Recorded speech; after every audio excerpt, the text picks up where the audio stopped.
C'est censé être simple au montage, ça, les amis. Et monsieur, derrière la caméra, fait en sorte que ça soit compliqué. Bonjour à tous déjà pour commencer, j'espère que vous allez bien, bienvenue au Bi-Auto. Et j'ai eu beaucoup de demandes sur Instagram, vous avez été pas mal à me demander de faire une petite vidéo sur ce petit bébé, cette petite Smart que Smart France m'a gentiment mis à disposition pour quelques semaines.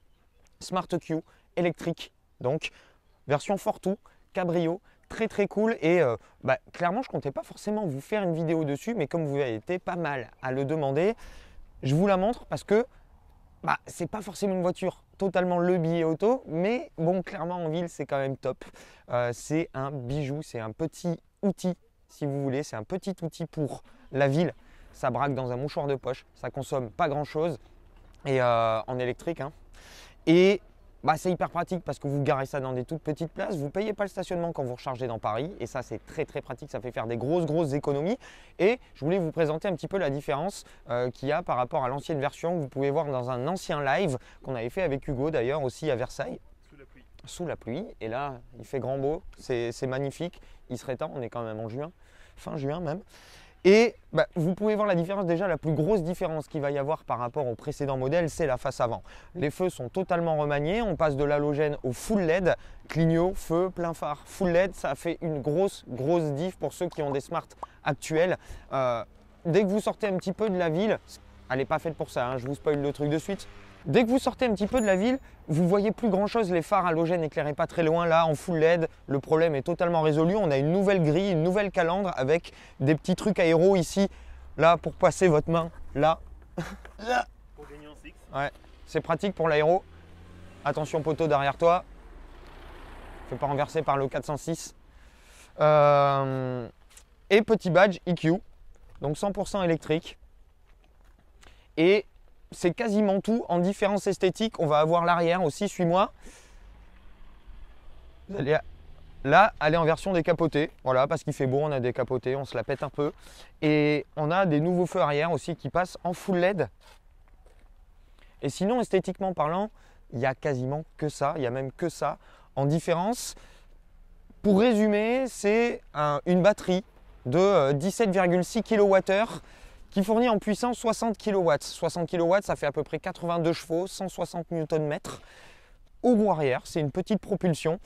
L'avantage, c'est que même avec le pack de batterie qui pèse, la voiture reste pas trop lourde. On est à 1120 kg. C'est très lourd pour une Smart, mais pour un véhicule électrique, ça reste contenu en poids. Et ça se déplace plutôt bien, 82 chevaux, c'est largement suffisant. C'est vraiment une voiture qui va se cantonner à la ville. C'est vrai que quand vous sortez de la ville, que ce soit en termes de patates, d'empattement, de stabilité et d'autonomie, c'est un petit peu moins pratique. Je ne le conseillerais pas trop. C'est vraiment un véhicule purement citadin, mais en ville, c'est juste royal. On va faire un petit tour de l'intérieur. On a l'impression de rentrer dans la bagnole par la portière arrière, mais tu peux passer par-dessus. Et voilà, à l'intérieur, ça ne change pas grand-chose. L'écran partagé avec Renault, c'est un des trucs qui pêche sur la voiture. La top, je monte. L'écran partagé avec Renault, la boîte, donc PRND, boîte auto classique, voiture électrique, avec le petit compteur digital ici qui va vous permettre d'avoir toutes les informations du tableau de bord, l'autonomie, etc. Petit mode éco, pratique, je ne fonctionne quasiment qu'avec le mode éco, parce que l'autonomie, Smart annonce les 130 km d'autonomie. On va dire qu'on est plutôt sur les 90. On est plutôt sur les 90, donc je suis toujours en mode éco. Là, vous avez les fonctions pour la capote.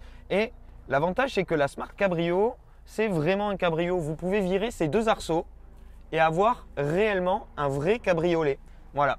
Ou sinon, vous pouvez choisir d'avoir juste un petit toit ouvrant. C'est très pratique pour ça.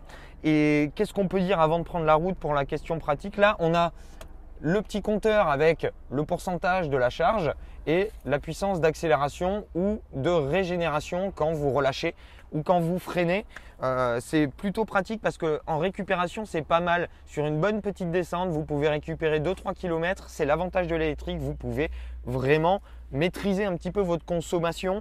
Même si là, on est limité à aller, on va dire 90-100 km suivant votre utilisation, ça reste quand même vraiment acceptable. Et c'est un des gros avantages de la Smart, c'est que c'est un véhicule qui fait quasiment que de la ville. Et en ville, c'est là où les véhicules électriques en général globalement consomment le moins. On va juste parler du coffre. Hop, je vais vous montrer ça. et puis après on prend la route. On va parler du coffre. Alors le coffre, entre 260 et 340 litres de charge utile, c'est pas énorme. C'est pas énorme, sachant que ici sur la version électrique, vous avez le chargeur secteur qui est ici pour le brancher chez vous. Et vous avez le câble type 2 pour le brancher sur les bornes. On va le voir un petit peu plus tard parce que là avec Hugo on va aller déjeuner. Et on va en profiter pour recharger la voiture, pas sur une borne Bilib comme je le fais le plus souvent à Paris, mais là dans un parking souterrain pas loin et qui permet de recharger gratuitement la voiture. Ça c'est très pratique, sinon après vous êtes assujetti aux tarifications des différentes bornes, que ce soit, j'allais dire les corridors mais ça n'existe plus, mais plutôt les Bilib ou si vous rechargez sur des bornes Autolib avec des abonnements, etc. Mais ce câble type 2 il vous sauve un peu la vie parce qu'en 30 minutes, globalement, sur une bonne borne, vous pouvez récupérer jusqu'à 70-80% de batterie. Donc, c'est plutôt pas mal. D'habitude, ça se range là. Mais capote baissée, il y a un peu plus de mal. Et comme on va s'en servir dans 10 minutes, et bah, du coup, pratique. Ce que je vais faire, c'est que je vais faire demi-tour. Ouais. Je vais faire demi-tour. Tu vas… Je pense que là, tu peux… Ah ben là, je fais demi-tour cash. En fait, vous allez voir, l'avantage, c'est que… Hop, le micro fonctionne toujours. L'avantage, c'est que vous faites demi-tour dans un mouchoir de poche avec cette voiture. Ah, et voilà. Déjà, on démarre. Voilà, la voiture a démarré. Petit bip.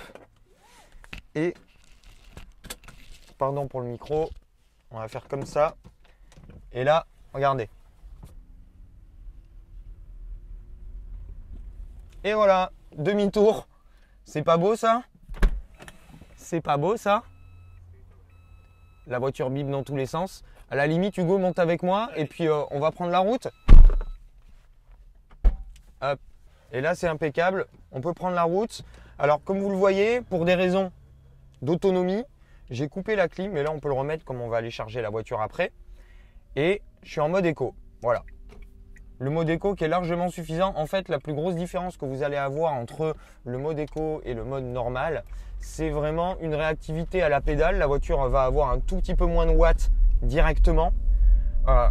L'avantage, c'est que avec le mode éco, vous avez une vraie régénération. Vous pouvez pas vous servir que d'une seule pédale parce qu'elle ne va pas vraiment jusqu'à l'arrêt.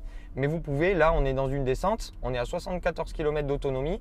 Et là, je vais jouer avec la régénération. Je ne touche plus à rien. Et bon, d'ici la fin de la descente, on aura peut-être gagné 1 km, mais c'est pas sûr. L'avantage, c'est que là, vous êtes en plein silence et on est sur une rue où, quand ça croise avec le ranch, par exemple, on serre les fesses et là, on a vraiment une voiture qui est vraiment compacte et qui braque tellement bien. 75 km, on a récupéré 1 km dans la descente. Hop. Et l'avantage, c'est que la caisse, elle braque, mais comme pas deux. On va où? C'est à droite ou à gauche? Je m'en souviens plus. Et c'est hyper… En fait, vous avez l'impression d'avoir un scooter avec un toit et du chauffage. Et hop, on va se mettre en auto. Un scooter avec un toit et du chauffage. Là, on a la version cabrio qui est vachement agréable pour des journées comme celle-là. Vous pouvez l'avoir en fort tout coupé. Vous pouvez l'avoir en fort, donc en 4 places. Et toujours le même rayon de braquage, toujours pas d'encombrement. C'est une voiture qui est hyper simple à appréhender, qui est hyper simple à conduire. Vous avez 2 pédales, vous avez une direction, franchement, comme vous avez vu, j'ai fait demi-tour dans un mouchoir de poche. Pour ça, elle est bluffante, cette voiture. Et ça se conduit, mais d'une facilité. C'est vraiment… Si vous faites que de la ville et que vous n'avez pas forcément envie d'avoir une vraie voiture, parce que la Smart, c'est plutôt un très très pratique déplaçoir pour la ville. Mais voilà. Et en watts, c'est pas trop mal.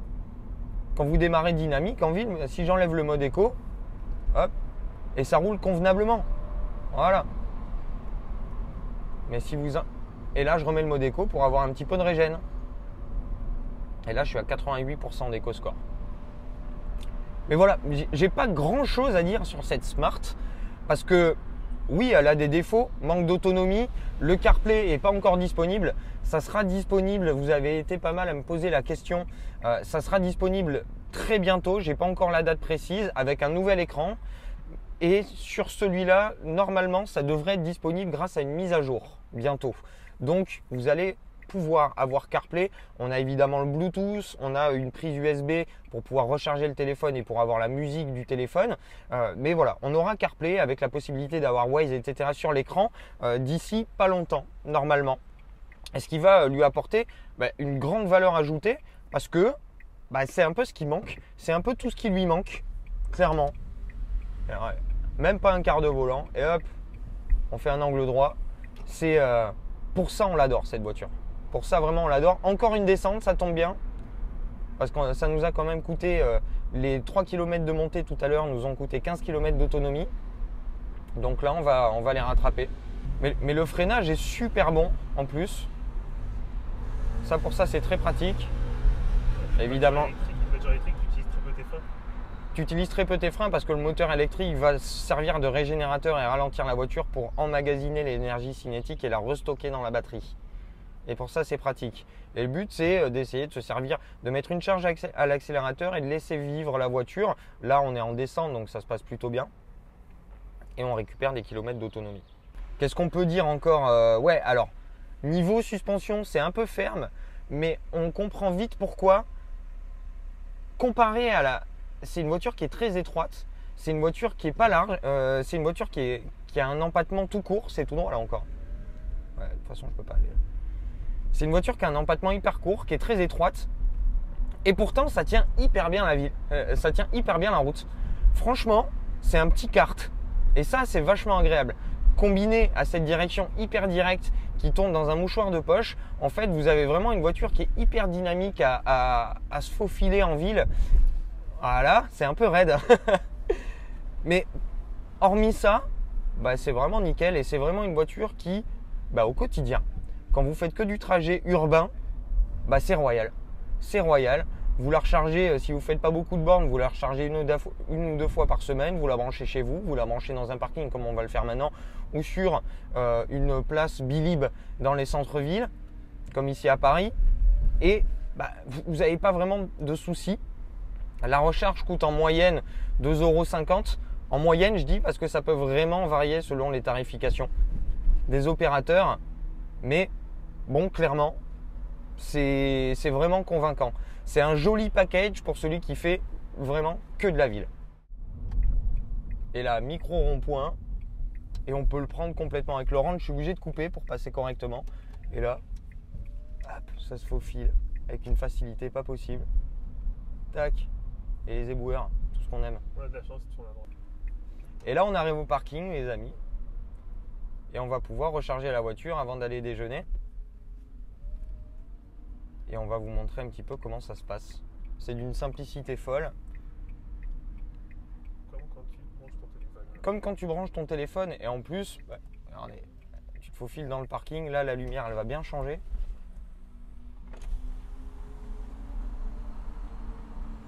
Et voilà. L'avantage de la Smart, c'est qu'on peut vraiment se coller au truc, etc.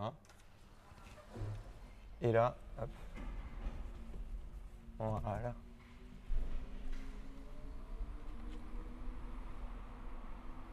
Et vous pouvez, alors ça c'est pas un exemple à suivre, hein, vous pouvez rouler à 50 km/h dans les parkings avec cette caisse, c'est juste fou. Et l'avantage, il y a un vrai frein à main, mais en électrique je suis pas...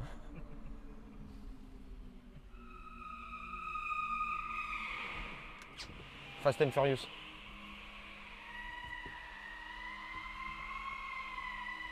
On va s'aligner comme il faut, hop. C'est tellement facile à manœuvrer, je te jure, j'ai pas envie de la rendre, elle va me manquer. Hop, et voilà, on est garé.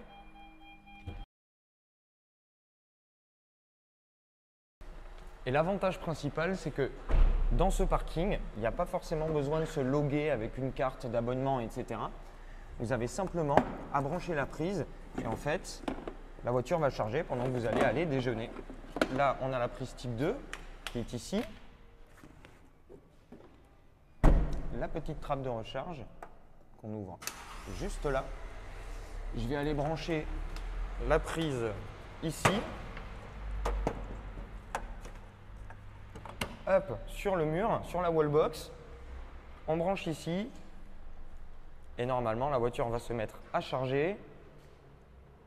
On espère. Ça a l'air de fonctionner, ça fonctionne. On entend le léger bruit d'électricité et il me dit donc qu'il envoie 7 kWh dans la batterie. Il me dit qu'elle sera à 100% à 13h50. Voilà. Donc là, on peut verrouiller la voiture. J'ai mon ticket de parking et on est parti, on va déjeuner. Donc j'espère que ça vous a plu. Petite vidéo débeautée. Merci à Hugo de m'avoir filé un petit coup de main avec le stabilisateur. Et maintenant à table. Donc j'espère que ça vous a plu. Petit pouce si ça vous plaît. Si vous voulez d'autres formats bruts comme ça, n'hésitez pas.